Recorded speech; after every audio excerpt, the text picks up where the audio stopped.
Good morning. Our hand today is ace 5 off on the button, so folds around to me. As the button, I'm going to be raising a fairly wide range. 31.2%, probably could be wider, but this is going to be my open raising range on the button. It's a mix of steals. These offsuit aces are steals. These gappers are steals. The suited kings are steals. If I get 3-bet, I just fold those. I don't really think it's any point to increase the size of my bets unless I'm up against a player that defends way too much. Right now, you can see fold the steals 83% for the big blind, so this tells me that I don't really have to increase the bet to try to win money from him. He's going to be folding way too much.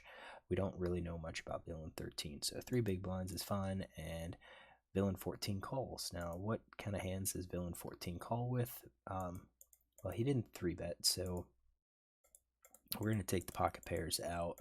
I do think I'm going to give him the suited aces. Out of these almost 400 hands, he's called from the big blind 27% of the time. Against the steal, so his fold steal is 83%, 3-bet steals 13%. Let's see here. I think I have a call. Yeah, called the steal. This is the first time that he's called the steal, so I'm going to guess that he doesn't really adjust his, doesn't have like a steal defense range. So I'm just going to kind of give him some speculative hands. Maybe these broadways, these offsuit broadways. I'm not sure if King 10, Queen 10, Jack 10 are in there. I think suited hands, possibly even suited kings. It's 17%, something fairly tight. He's probably going to be folding a lot, and you can see 17%. He's continuing with this, then he's folding 83% of the time. So we're going to go with this, and we're going to see a flop. So he has 17.3%, 230 combos. I have a wider range through at 31.2%. I have 414 combos, quite much wider. And then the board comes down King, Queen 2. Rainbow. So, King of Diamonds, Queen of Spades, 2 of Clubs. Alright, so you can see that I am actually behind his calling range.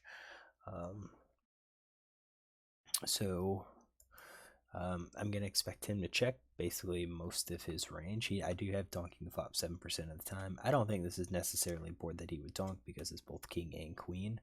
I think it's kind of scary. If he donks here, I'm going to give him credit for like a king jack, king 10. King jack might be the best that he would have, but I think he's trying to see if I have a king myself, or at least ace king. So he checks, and that's probably going to be 100% of the time. Now it's on us. What do we bet? I think we bet for value. I think this is a hand with his calling range. It's going to connect a lot. So I think he's going to be calling a lot with like kings, with queen. He'll probably call with queens. He's got maybe Jack 10, but that constitutes open ender constitutes 2% of the range. I think I'm really targeting more like this top pair, middle pair. That's like 20%. He could have 2 pair. Pocket pair below the second card. I think the only hands that he might call with would be jacks and 10s, just to see if he picks up some equity, but overall he's going to be folding an awfully lot. I still think we're going to be betting for value. Our sets are 2 pair. We're going to hope that he's connected in some way with the pot. I do think we're going to bet our over pair. I mean, if we have aces, it's less likely that he has kings. It's more likely that he could have a king or a queen compared to the times when I have, let's say, ace king. Top pair, I don't think we're going to bet all of our top pair hands. I think we can check these king tens and below and bet ace king and king jack for value. This is a little bit different. The board's a little bit more connected. I think he'll be able to call a little bit more and then call and continue. I don't think there's going to be a lot of hands that are just going to call once and see what I do on the turn. I think these are going to be hands that if they call here, they're going to probably call turn and and river. They're going to want to see the showdown. So I don't think we're going to be able to get out these kings, these top pair weak kicker. I think those could go into a checking range. I think a middle pair could be in its checking range. Kind of the idea that if we're ahead with the queens, we're still going to be ahead. But if we're behind, it's going to be very hard for us to improve. What about our draws? I think open-ended straight draws. I think our gut shots are going to be betting. Let's change those. And you can see we're right at 12. I think 2-card backdoor flush draws are going to be it's going to be way too much for us. So like the kings, I think those kings we're going to be checking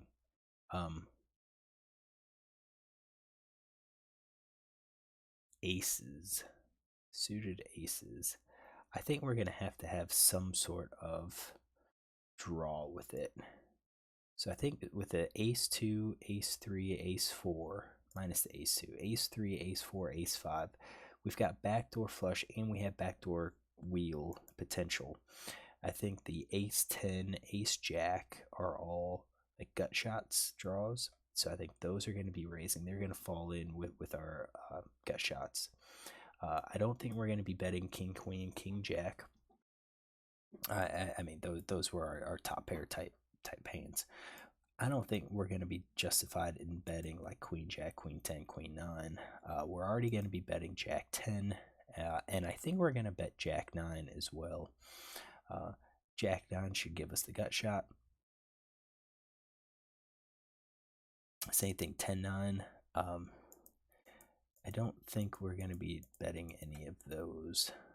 So you can see we're kind of getting 16 to 12. I still think we might need a few more bluffs. And that kind of gives us backdoor draw. Now that's probably going to be it. We're going to be checking. So you can see we're c-betting 28.9%. What is his c-bet stat? Fold to c-bets 50 to 60%. You can see he's not overfolding. I think if these were at 70% or higher, we can bet like even our queens. We can bet these weaker pairs. Like weaker pair, bottom pair. This pocket pair below the second cards we could bet. But I think they play better for a check. So I'm going to bet those. Seems like we're not c-betting enough when we have position on him, but I think we're betting for value. And when you think about it, we don't have a huge number of draws. So if we are increasing our frequency just to get us to, let's say 60, 70% c-bet, then we're going to be like way over. We're going to have way too many weak hands. We're not going to, if he calls, it's going to be hard for us to continue with those hands, and that's the idea. If we bet here, we want to make sure we have a good range of hands that would allow us to continue firing a second barrel with a decent frequency. So I did bet, so I'm going to say that this is my range, and then he calls. All right. So that's my flop range. Got 28.9%, 105 combos. Now, what do they call? I think a lot of people are going to be, I think people are probably going to be calling a little bit wider. I think top pair plus is he's calling. I think he's probably calling a gut shot. Not sure about 2-card backdoor flush draws. Could he be calling with all of his pairs? I think middle pair probably calls too. I think the pocket pair below the second card, that's questionable.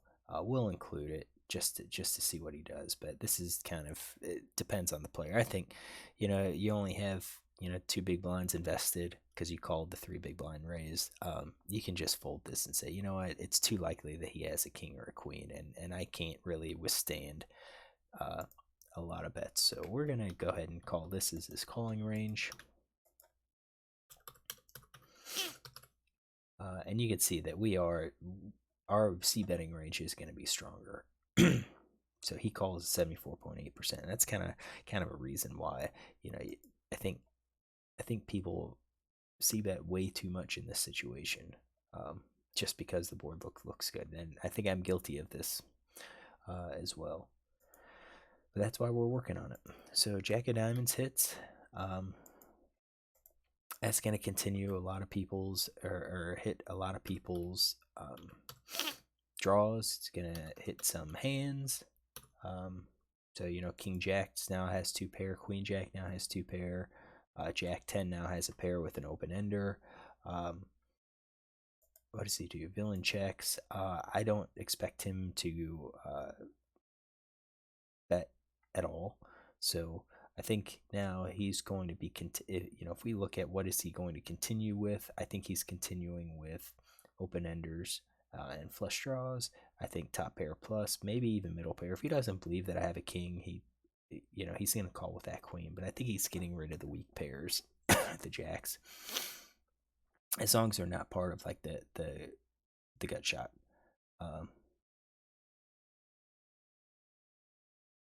Yeah, we're gonna include these. We're gonna get rid of the nines. We're gonna say ace queen, ace jack. He's calling, but not the nines. I think nines probably just give up. So you can see he's calling 69.3%, which means, what kind of hands are we going to be betting? I think for value we're going to be betting straights and sets. I do think two pair we're going to be betting for value. I think over pairs kind of a question mark. Can we get value? I do think he's going to be calling with hands. I think the lowest value that we can get is top pair, and I think we bet now, and then we can kind of check our top pair over pair, because I think it's a fewer hands that he would actually call three streets with. I think if we bet one pair hand, three streets of value, we're probably behind.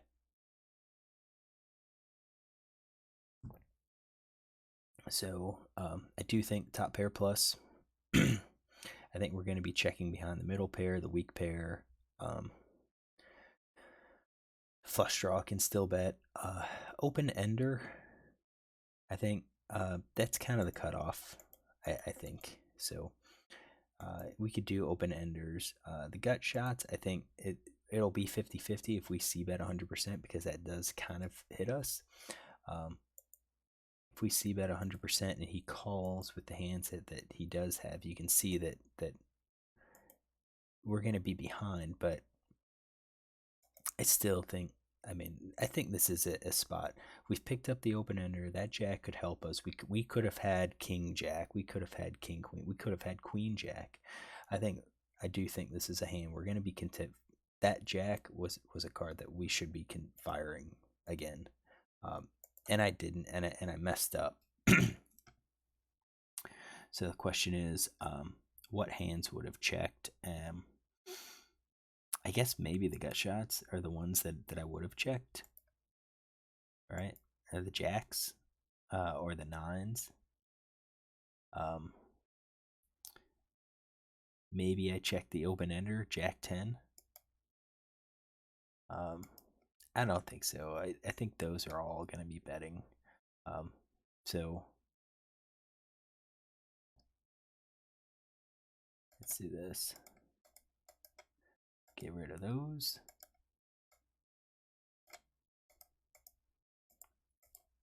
I'd say that's my checking range, and it's pretty weak.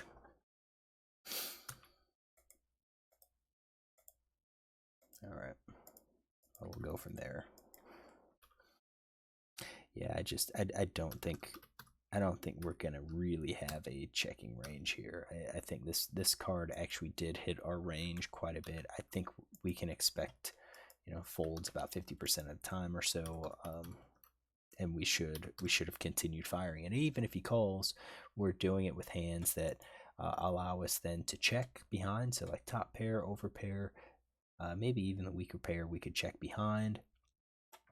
And that kind of balances like our flush draws and open enders, because let's say an ace hits and we had jack 10. Hey, that's great. We've just hit the straight. We may, he may lead into us, and we can call it because he's leading in with, like ace jack or ace queen type hand. I think we should be betting here. So I think this was a mistake. River cards, 3 hearts. 29.2. Since we checked, our range should be way behind. If he bets, we're gonna probably just have to fold. He checks. Question is, what's he gonna check? So I don't think he's checking straights or sets. Honestly, don't think he's checking 2 pair. I think he could check top pair. I think he could check middle pair. I think he could be checking all of those. I think that is his checking range here. We're gonna get this here. So 56, I've got 75 hands. With that checking range, you can see that we have quite a bit. I do think, based on our hands, we have value hands with a middle pair, or a showdown value hand with our middle pair. So I think we check those. I'm not sure if we bet if we could get any folds. I think, with the weak pair, he may just call because he has a pair, and he's like, well, maybe I missed. Maybe I had ace 9, ace 8, or something like that. I don't think he's folding top pair. I don't think he's folding middle pair. Let's say weak pair. He calls everything, 9s plus. So he's calling 33.6%. When he calls, we're going to be behind. So that's why I think middle pair. We've got some value, but I think it's going to probably be questionable. Should we turn a weak pair into a bluff? I just don't think so. I think we just check behind here. With our entire range, we've got value, and then we hope that he doesn't have anything. Maybe he had, 9, 8. He shows jack 10, so he did have the open ender. He had the jack. I do think he would have called again, and that works because had we bet continued again, I think he's going to probably call, but I don't think he's going to call third street. So I think that kind of goes with like our missed diamond draws are going to be pretty good bluffs. Yeah, our missed diamond draws are going to be pretty good bluffs. Maybe even we might have to even include like ace 9, with the gut shots or as a bluff. But I don't have ace 5 in my range, and I want to comment on that because I think I messed up here, and I think I messed up with the c-bet. I think I had way too many hands in my c-betting range. I basically did all of the aces, and the question is, why would I do that? I think he's calling a lot. I think when you include the offsuit aces, when you include any ace in your c-betting range, you're going to have way too many hands, which then means when that turn card comes, you can see that our checking range, we're going to have way too many hands then in our checking range. So let's go back here. Let's say we're going to just basically do all of our, we're going to add all of our aces just to get all, 74.1%, and then the jack of diamonds comes. Now the question is, what do we continue with? If we continued with, top pair, plus, and the flush draw and open enders, we're still we're only c-betting 48.2%. We're going to be checking way, over 50% of the time, and then when we check over 50% of that, maybe we include our gut shots too.